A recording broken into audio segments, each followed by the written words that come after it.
The great hall of the Galactic Council was silent. 12 species had gathered under the massive dome of crystal and light. Their representatives sat in floating chairs arranged in a perfect circle. In the center of that circle stood the humans. Captain Jack had not been born yet when this moment happened, but he had seen the recordings 1,000 times. Every human child learned about the Day of Shame. They learned how their ancestors stood proud and unbroken while the galaxy turned its back on them.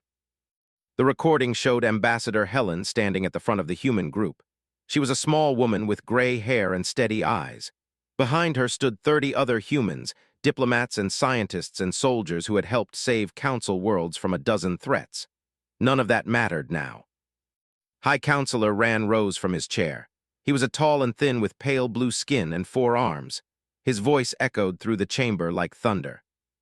"The Council has reached its decision," he said. "By a vote of 9-3, humanity is hereby banished from Council space. You are judged too dangerous, too unpredictable, and too aggressive to remain among civilized species." A ripple of approval moved through the gathered aliens. Some nodded their heads. Others made sounds of agreement in their own languages. Helen did not look away. She did not cry or beg. She simply waited until the noise died down.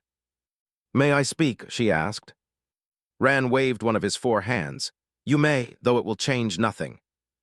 Helen took a slow breath. "We came to you as friends. When they attacked your mining colonies, human soldiers died to protect them. When the plague struck, human doctors worked without sleep for months to find a cure. When your scientists could not solve the dark matter equation, it was a human child who found the answer." She paused and looked around the circle. Some of the representatives looked away. They could not meet her eyes. "You call us dangerous," Helen continued. "Yes, we can be dangerous. We are young compared to your species. We still carry the fire that helped us survive on our harsh world. But that fire also makes us brave. It makes us willing to fight for those who cannot fight for themselves." "That fire is exactly what we fear," said a representative. His silver scales caught the light as he spoke. "Your species grows too fast. Your technology advances too quickly. In another century, you could rival us all."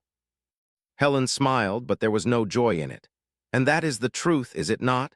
You do not banish us because we are dangerous. You banish us because you are afraid of what we might become." The chamber exploded in angry voices. Counselors shouted in a dozen languages. Ran had to strike his staff against the floor many times before order returned. "Enough," the High Counselor said.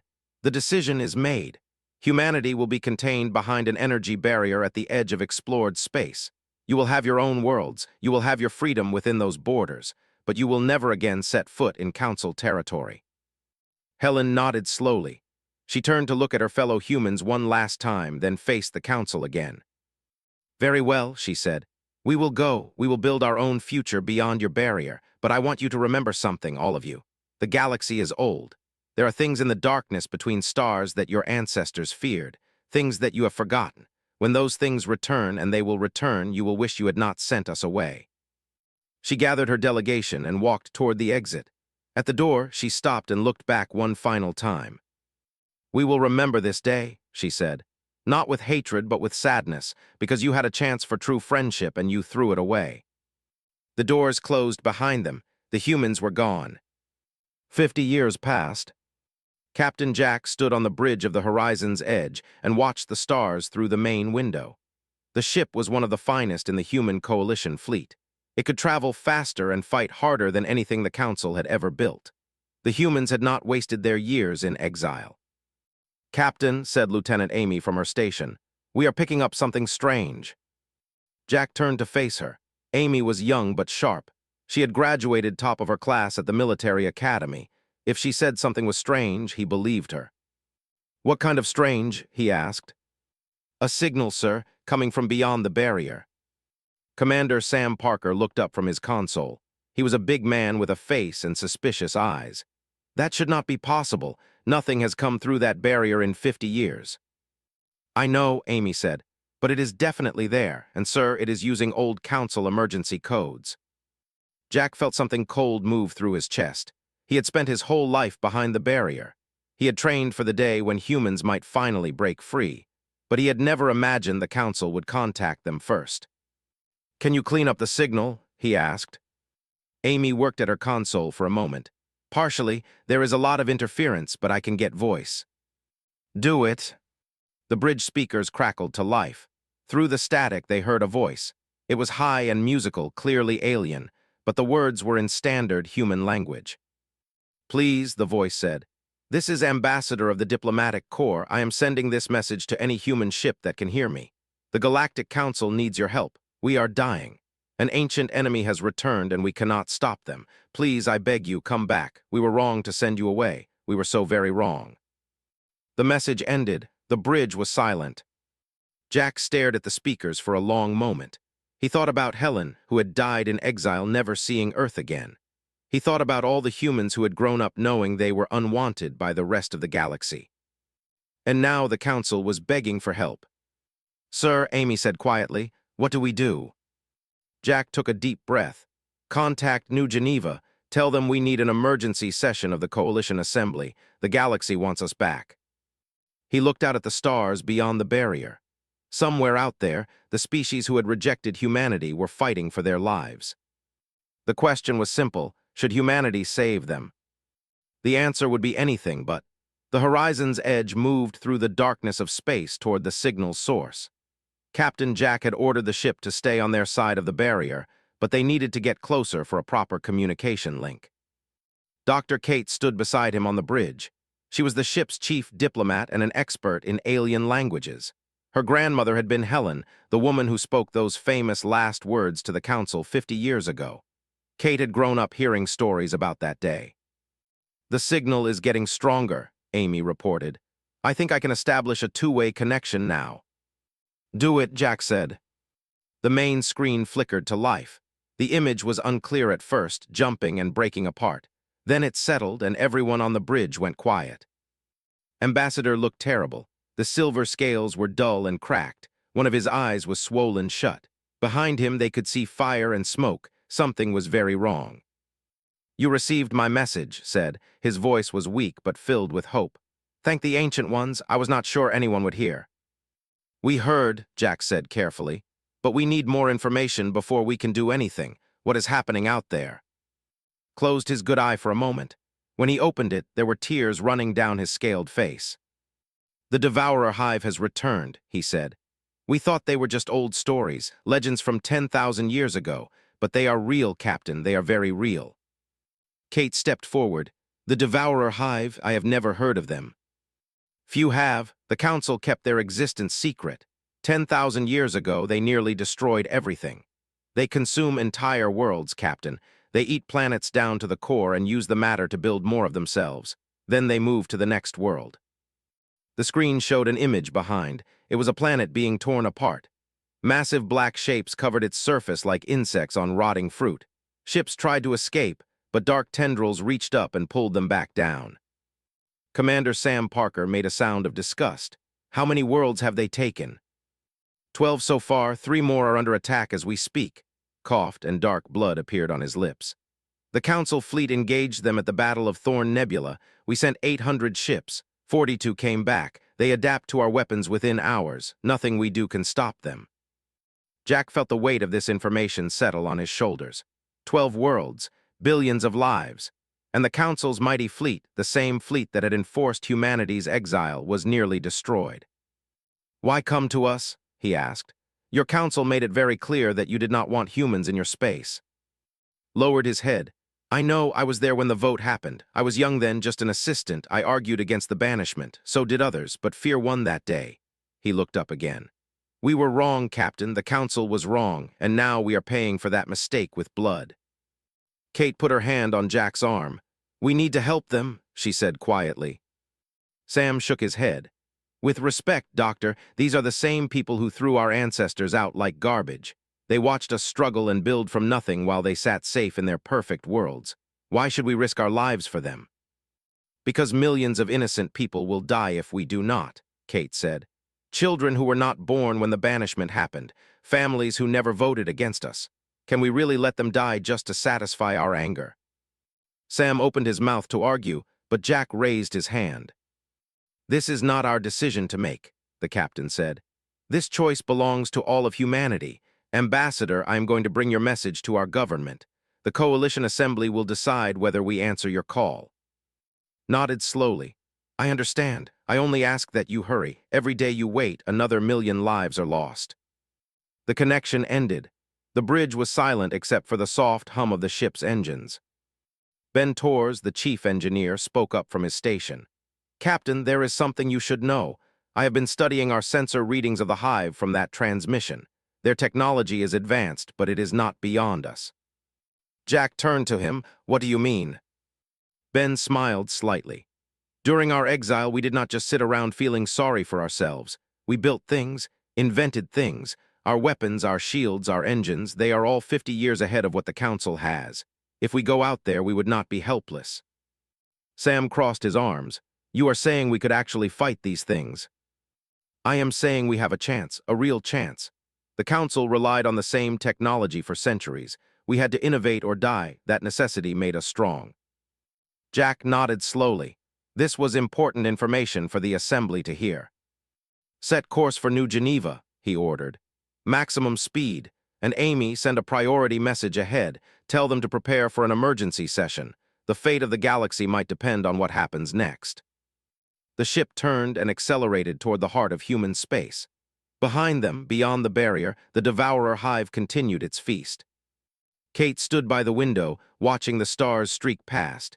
She thought about her grandmother, about the promise to remember that day not with hatred but with sadness. Grandmother, she whispered, what would you do? She already knew the answer. Helen had spent her life helping others, even those who did not deserve it. She believed that humanity's greatest strength was not their weapons or their technology. It was their heart. Kate made her decision. When the Assembly met, she would speak.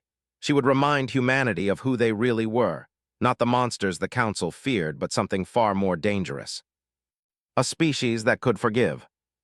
The question was whether the rest of humanity would listen. New Geneva was the capital of the human coalition. It had been built from nothing in the early years of exile, when humanity first arrived in their new home beyond the barrier. Now it was a city of 10 million people, with towers that touched the clouds and gardens that stretched for miles. The Coalition Assembly Hall stood at the center of the city. It was shaped like a great dome, with seats for 500 representatives from every human world. Today, every seat was filled. The galleries above were packed with citizens who had come to witness history. Captain Jack stood at the central platform with his crew. Dr. Kate was on his right. Commander Sam Parker stood on his left. Behind them, the main screen showed Ambassador's message on repeat. Prime Minister Grace called the session to order. She was a woman in her 60s with steel-gray hair and sharp eyes. She had led the coalition through 15 years of growth and change. We have all seen the message, she said. The Galactic Council, the same body that exiled our ancestors, now begs for our help. Captain and his crew will answer questions from the Assembly. Representative Cole from the Mars colony was first. He was a young man with anger in his voice. Captain, why should we care what happens to them? They threw us out. They called us monsters and locked us behind a wall. My grandfather died never seeing his home planet again because of them. Jack nodded. I understand your anger, Representative. I feel it too, but the decision we make today is not about them. It is about us. It is about who we want to be. We want to be alive, said Representative from the outer settlements. If we send our fleet out there, we risk our own safety. What if the hive follows them back here? What if our barrier is not enough? Ben Torres stepped forward. If I may, Representative, I have studied the hive's capabilities. Our barrier is strong but not permanent. The hive consumes resources and grows. If they finish with council space, they will eventually reach us. Hiding behind the barrier is not a long-term solution. The chamber buzzed with worried voices. This was news that many had not considered. An elderly woman rose from the back of the hall. Her name was Hayes, and she was 107 years old. She was one of the last survivors of the original banishment. She had been a child when the council sent humanity away. May I speak? She asked. Prime Minister nodded. Of course, Elder Hayes. Walked slowly to the platform. Every eye in the hall was on her. When she reached the center, she turned to face the assembly. I was 7 years old when we left council space, she said. I remember standing at the window of our transport ship watching the barrier seal behind us. I remember my mother crying. I remember my father's face, hard as stone, trying to be strong for us. She paused, letting the memory settle over the crowd. I spent many years hatting the council. I dreamed of the day when we would be strong enough to take revenge. I wanted them to suffer like we suffered. She shook her head slowly. But hate is a poison. It does not hurt your enemy. It only hurts you. Turn to look at the screen showing the devastation of the hive attacks. Cities burning, ships falling from the sky, people running and screaming. Look at them, she said. Those are not council members dying. Those are mothers and fathers, children and grandparents. They did not vote to banish us. They were not even alive when it happened. Should they die for the mistakes of their ancestors? Representative Cole stood again. With respect, Elder Hayes, the council has not apologized. They have not admitted they were wrong. They only come to us now because they need something. Yes, agreed. They are desperate and scared, just like we were 50 years ago. Does that mean we should become what they feared? Should we prove them right? The chamber was silent. Kate stepped forward. My grandmother was Helen. She led our people during the banishment. Before she died, she told me something I have never forgotten. She said that humanity's true power was never our technology or our weapons. It was our ability to choose. We can choose hate or love, war or peace, revenge or forgiveness. She looked around the chamber. The council is afraid of humans because we are unpredictable. They cannot understand why we would help someone who hurt us. That confusion, that inability to predict what we will do is exactly why we should help, because they expect us to refuse. They expect us to let them burn. And when we save them instead, it will change everything. Prime Minister stood. We have heard enough debate. It is time to vote. All representatives in favor of sending aid to the council, please signal now. The voting system activated. Numbers appeared on the main screen. For a long moment they climbed slowly, 200, 250, 300. Then they stopped. 312 in favor, the Prime Minister announced. 188 against. The motion passes. Humanity will answer the council's call. The chamber erupted. Some cheered. Others sat in silence, still unsure if this was the right choice. Jack let out a breath he did not know he was holding. He had not been sure which way the vote would go. Prime Minister raised her hand for silence. Captain, you will lead our relief fleet. Take whatever ships and personnel you need. Show the galaxy what humanity really is. Jack saluted. Yes, Prime Minister. As the assembly began to empty, Ben Torres moved close to Jack.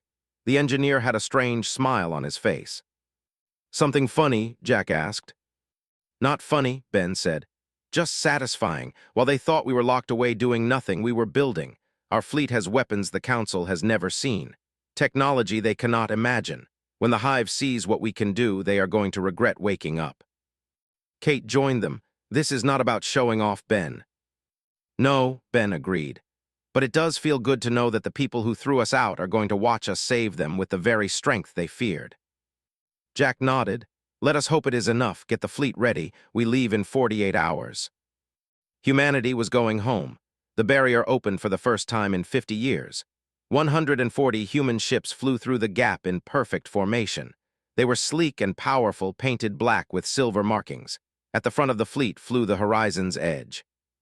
Captain Jack watched through the main window as Council space appeared before him.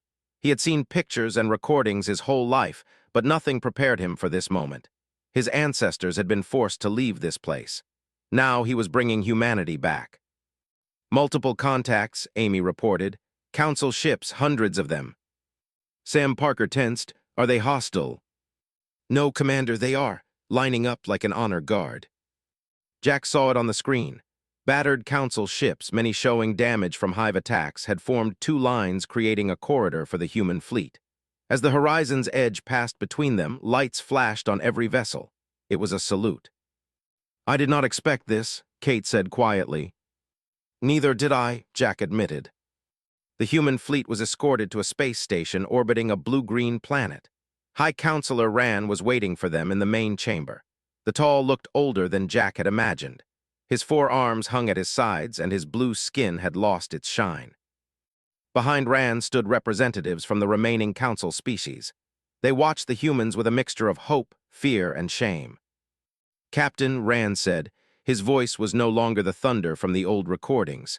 It was tired and broken. On behalf of the Galactic Council, I thank you for answering our call. Jack did not respond immediately. He let the silence hang in the air. Then he took a step forward. 50 years ago, my people stood in a room like this one. They were told they were too dangerous to exist among you. They were sent away like criminals, despite everything they had done for the Council. He paused. Now you need us. Before we discuss any alliance, I want something. Rand's four hands clasped together nervously. What do you require? An apology, a real one, not just to me but to every human who lived and died in exile, broadcast across every council world. I want the galaxy to hear you admit you were wrong. Several council members gasped. Such a thing had never been done. The council did not apologize. The council did not admit mistakes. But Rand nodded slowly. You are right to ask this. We were wrong. We acted out of fear, and innocent people suffered for it. He turned to face the recording devices. His image would be sent to billions. People of the Galactic Council, he said. 50 years ago, we committed a great injustice.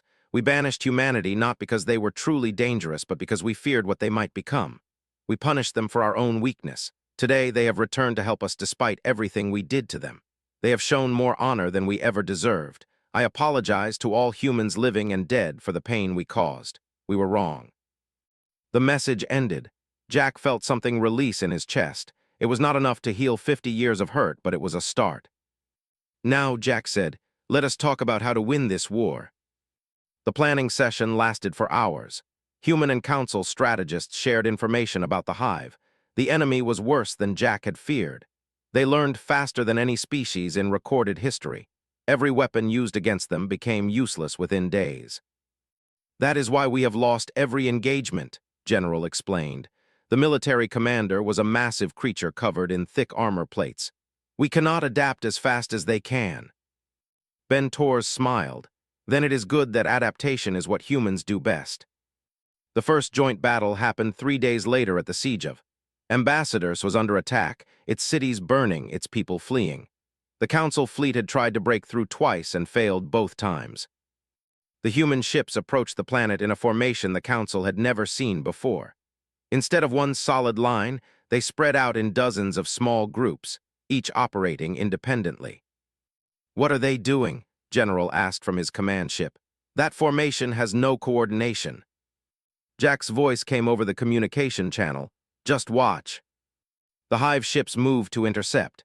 They were dark and twisted things, built from the consumed matter of dead worlds. They fired weapons that cut through Council shields like paper. The human ships scattered, then they regrouped, then scattered again. Each time they attacked from different angles with different weapons. Missiles, lasers, kinetic rounds, and energy beams that burned with strange colors. The hive began to adapt, but before they could finish, the humans changed tactics again, and again, and again. They are not giving the hive time to learn, whispered. They are changing faster than the enemy can react. Amy led a team of small fighter craft directly into the heart of the hive formation. It was a suicide mission by any normal standard, but human pilots had trained for exactly this kind of chaos.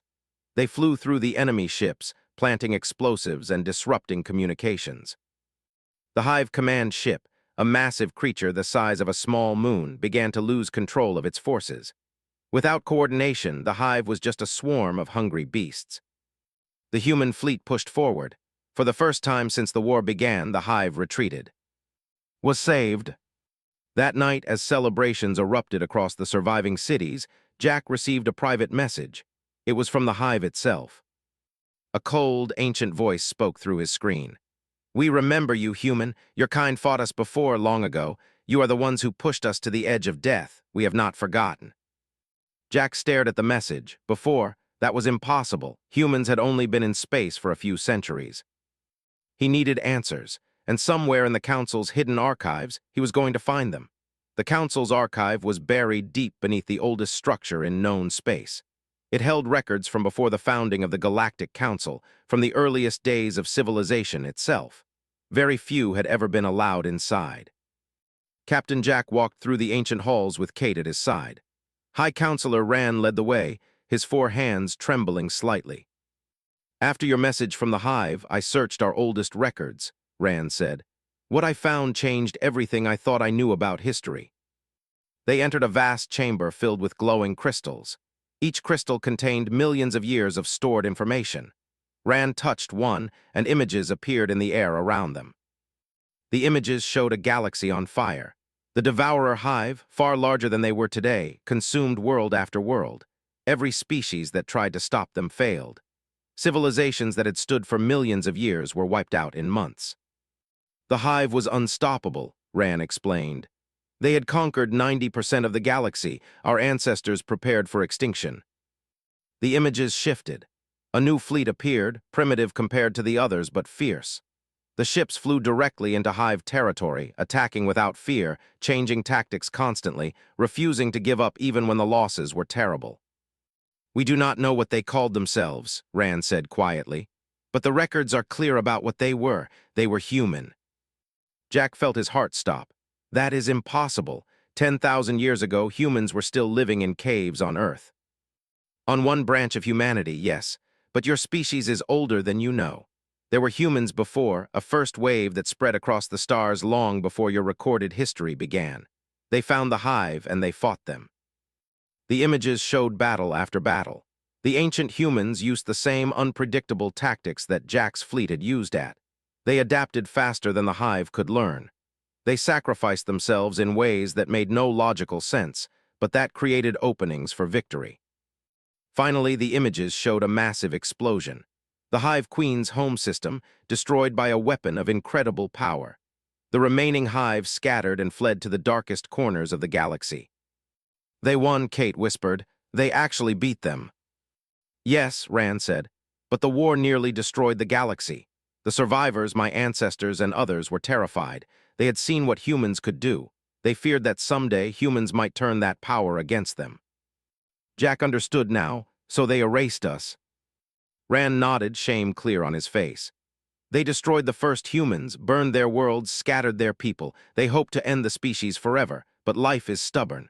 A small group survived on a distant planet. They lost their technology, their history, everything.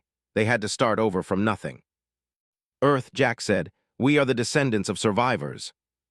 Yes, and when you rose again, when you reached the stars a second time, the Council's founders recognized you. The old fear returned. The banishment was not about your aggression. It was about making sure you never became powerful enough to threaten the Council the way you threatened the Hive. Kate turned to face Rand directly. You kept this secret for 10,000 years. You made us believe we were dangerous criminals, but the truth is we were heroes. I know, and I am sorry, truly sorry. Jack stood in silence for a long moment. Everything humanity believed about itself was wrong. They were not newcomers to the galaxy. They were ancient warriors who had saved everyone, only to be betrayed and destroyed for their success. But anger would not help them now. The Hive was still out there, and this time, humanity would finish what their ancestors started. The final battle took place in a system with no name, just a number in old star charts. It was where the Hive Queen had rebuilt her nest over 10,000 years of hiding. She had grown stronger, smarter, and filled with hate for the species that had nearly killed her. The combined human and council fleet was the largest ever assembled. 2,000 ships faced a hive swarm that blackened the stars. The Queen spoke to them before the battle began. Her voice was cold and ancient. I have waited so long for this moment, humans. Your ancestors hurt me in ways you cannot imagine. But I learned from that pain. I evolved. This time you will not be enough. Jack opened a channel to all ships. Maybe you are right, maybe we cannot beat you, but that has never stopped us before. Humanity does not give up. We do not surrender. We fight until there is nothing left, and then we find a way to fight some more. You should have stayed hidden, Queen, because now we know you are afraid of us, and that means we can win. The battle was unlike anything the galaxy had ever seen. Human ships danced through the hive swarm, drawing them into traps, sacrificing themselves to create openings, changing tactics so fast that even the hive's perfect memory could not keep up. Ben Torres had prepared a special weapon. It was based on designs recovered from the ancient archives, improved with 50 years of human innovation. A single missile, carrying enough power to crack a planet. Amy volunteered to deliver it. Her fighter flew through the chaos, dodging attacks that would have destroyed any other pilot. She reached the Queen's ship, launched the weapon, and barely escaped before the explosion. The Queen screamed as she died. Her voice echoed across every frequency, a sound of pure hatred and fear. Then she was gone, and the hive fell into chaos without her guidance. The war was over. In the weeks that followed, the galaxy began to heal. The Council offered humanity not just membership, but leadership. They wanted humans to rule. Jack refused. "We did not save you to become your masters," he told the assembled council. "We saved you because it was the right thing to do. We want partnership, not power. Let us build something new together as equals." A new galactic charter was written. Human and alien hands signed it together. For the first time in history, every species in the galaxy would have an equal voice. Kate gave the final speech at the signing ceremony.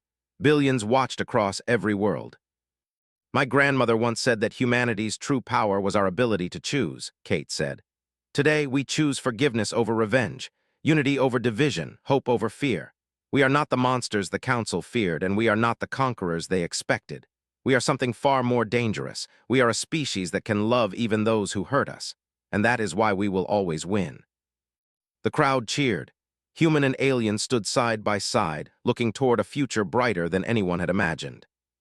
Somewhere across the barrier that no longer mattered, the stars seemed to shine a little brighter. Humanity had come home, and this time they were here to stay.